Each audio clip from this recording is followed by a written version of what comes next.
What's going on, everyone? Welcome back to the channel. Another episode of Seahawks Now, your home for all things daily Seahawks news, updates, and rumors. Thank you for joining us today. We have some interesting rumors to get into. John Schneider just gave an interview with NBC News talking about his plans for the offseason, how he plans to attack the approach, and talking about how spending might not be the answer, which is an interesting thing to hear from the guy whose team has been barely under the salary cap for each of the past 10 years.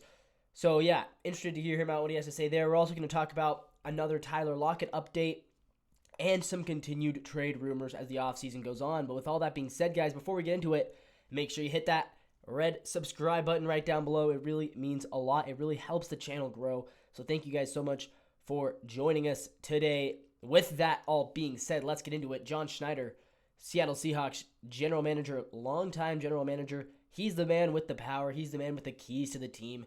Mike McDonald basically said that himself a couple weeks ago when he said it's not his decision about Geno Smith. It's Schneider's decision about Geno. And Schneider does have all the power right now in this organization now that Pete Carroll is gone. Here's what John Schneider had to say about spending and about his offseason budgetary plans. He says, you can't just throw money at something to fix it, to fix a perceived need.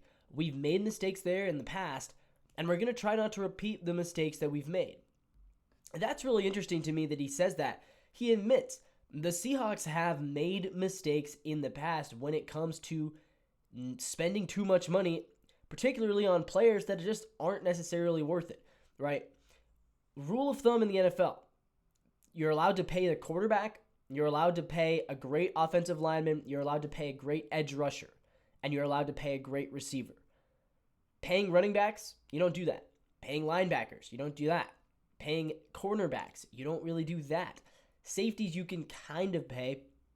And tight ends, again, really very rarely, unless it's a Gronkowski or a Travis Kelce, do you want to pay your tight end big money. And I think where the Seahawks have maybe made mistakes particularly is the linebackers. Seattle has had a tendency to overpay linebackers and overpay non-rushing linemen. So defensive tackles, very valuable, very important to the team. You don't need to pay a defensive tackle the same rate that you need to pay an edge rusher, because edge rushers go at a higher market value than defensive tackles. Because edge rushers are perceived as more valuable because they are the ones disrupting the quarterback. They're the ones actually getting the sacks. You might be saying, well, the defensive tackle is just as important because he's also in there doing the disruptive, and without the defensive tackle, the edge rusher would just get blocked. That's true. You're right about that. That's true. That's not the way the market sees it. If you look at the market, the way guys get paid, edge rushers get paid way more than everybody else on defense because they are the ones who actually get the sacks. Doesn't mean they're better, doesn't mean they're any more or less impactful, but that's what the market rate is. So what John Schneider, I think, has gone a little bit wrong, mistakes he's made in the past, is overpaying for linemen and linebackers who don't rush the quarterback. And also overpaying for the secondary. If you look at Jamal Adams and Quandre Diggs, I think we could say, looking back, probably overpaid for those safeties. On the offensive side of the ball, where's he really overpaid? Well, you could say he's overpaying Geno. I really don't think he is. I think Geno's getting a pretty good rate for where he's at. But I will say in the past, we've paid a lot of money to tight ends. Jimmy Graham, great tight end, probably was not worth it looking back in retrospect. And then also the running back core, I think they've done a pretty good job there, actually. But the offensive line is the big thing. Not committing money to the offensive line. So all this money that the Seahawks have committed to guys on the defensive line and guys on the linebacking core, guys in the secondary, they probably should have put that money and actually allocated it towards building a really strong offensive line. I hope John Schneider, that is what he's referencing. And he did talk further in the interview. He said, we know where we're deficiencies. We know we have these deficiencies. We're working to get better. I hope that he really does understand, though, what exactly those deficiencies are, which is the offensive line. right? I mean, that is the bottom line is the O-line, they have to fix the O-line. There's no way around it. They just have to get the O-line right.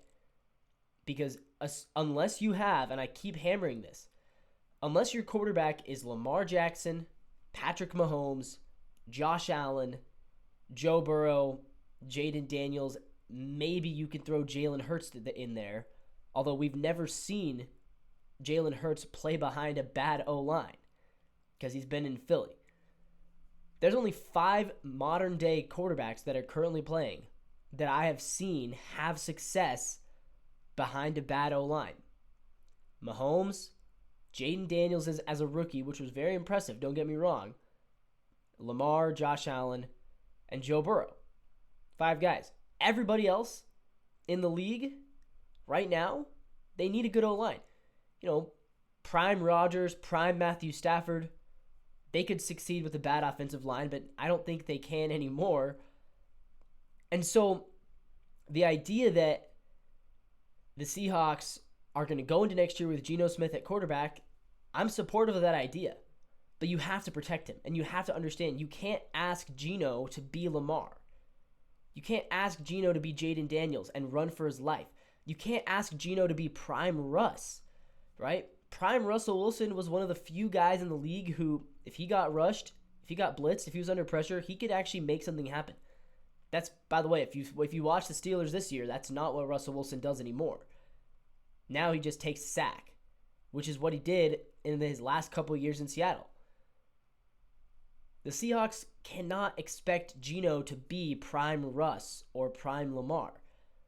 He needs protection, and it's as simple as that. So I really hope that John Schneider understands that and knows what he's doing. All right, I've talked about this for a long time. I want to move on. Tyler Lockett has been listed by NFL.com. NFL.com just put out an article listing 21 cut candidates, the top 21 guys who are probably going to get cut this offseason. Tyler Lockett was listed among those 21. He was the only Seahawks. He was the only member of the Seahawks to be listed as a cut candidate. Thoughts here? I hate to agree because I do love Tyler Lockett. But the truth is, when you look at the numbers, he was good for wide receiver 3.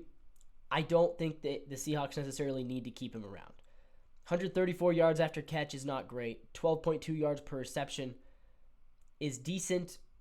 Just the 2 touchdowns, 49 receptions. He still went for 600 yards. So don't get me wrong. I mean, for a receiver, 600 yards, for a number 3 receiver, 600 yards is good. I would say he was probably, if you were to take every team's 3rd best receiver, Lockett was still probably top 10 in yards. I don't know about touchdowns, but definitely top 10 in receptions and yards among number 3s. But the problem is what he's owed. He's still being paid like he's a number 1. You can't pay a number 3 like he's a number 1. That goes back to what I said about certain positions, right? You can't pay a linebacker like he's an edge rusher unless he actually is an edge rusher. And you can't pay a number 3 receiver like a number 1 receiver unless he legitimately is still putting up number 1 receiver stats, which he's not. And I think the Seahawks look at it and say, yeah, obviously we're not going to get 600 yards and 49 receptions from a 3rd round rookie, probably. You never know, but probably not. But if we can get a combination of Jake Bobo, Cody White, and a 3rd round rookie, those 3 guys combined probably can put up 2 touchdowns, 600 yards, and 50 receptions between the 3 of them. And we're going to pay them each $2 million. That's $6 million between 3 players. Or do you pay one guy $20 million to do the same thing that those 3 guys could do for half of that? That's the question. And I think, I've talked about this before. I said I do believe Tyler Lockett has earned a right to retire as a Seahawk. At the same time, I would understand if the team decided that they need to cut him. Last but not least, I want to talk about some trade rumors involving DK Metcalf and Joe Milton. Rumors have been flying around about Metcalf, and I continue to kind of just update every day. Today's rumors, there's an article out linking him to the Patriots and another one linking him to the Ravens. I'm really starting to believe that Metcalf and his team might want to be traded, which is hard to wrap our heads around, but the more of these articles that keep coming out about here Metcalf being traded here, Metcalf being traded there, it's starting to make me wonder what's the narrative behind this. Somebody is doing this for a reason. I don't think, because not every good player, this doesn't happen to every good player. Most of the time, the players who get all these trade rumor articles written about them are the ones who end up getting traded. Like Tyler Lockett, when he was the Seahawks' number one guy, there was never anyone writing about how the Seahawks might trade Tyler Lockett. But now, when DK is the number one guy, everyone is writing. I mean, he's been linked to so many teams. So I wonder if somewhere in the deep, dark internet, DK Metcalf's team is kind of pushing this idea that, yeah, maybe he will get traded. Nudge, nudge, wink, wink. I don't know. But the other thing, Joe Milton, Patriots backup quarterback. We've talked about him before as well. He has also been being pitched to the Seahawks by TWSN. An article there linking him to the Seahawks to replace Sam Howell as their backup, and then to eventually, they think, replace Geno as a starter. Not sure how I feel about that. Personally, I'm fine trading for him to be a backup. I don't think that Joe Milton is really a starting caliber quarterback. And all I'll say to that is, look, there's a reason he was drafted in the 6th round. There's a reason why he was drafted in the 6th round. So, 6th round quarterbacks, I mean, yeah, Brock Purdy ended up being great, and Tom Brady. That's the outlier. Not many 6th round quarterbacks end up turning into anything. In fact, I'm pretty sure the only one to do anything notable was Tom Brady, and the only 7th rounder to do anything notable has been Brock Purdy. Outlier. Joe Milton, what are the chances that he's an outlier? Probably not that. But if you can trade him, if you can swap a 6th round pick for Joe Milton, what the heck, might as well, right? All right, guys, well, that is it for today's video. Make sure you guys leave a comment down below. How do you feel about the Seahawks potentially cutting Tyler Lockett? Do you agree? Do you disagree? Do you think he's earned the right to retire as a Seahawk, or do you think that it is going to be time to move on? With all that being said, I'll see you guys tomorrow, and as always, until next time, go Seahawks.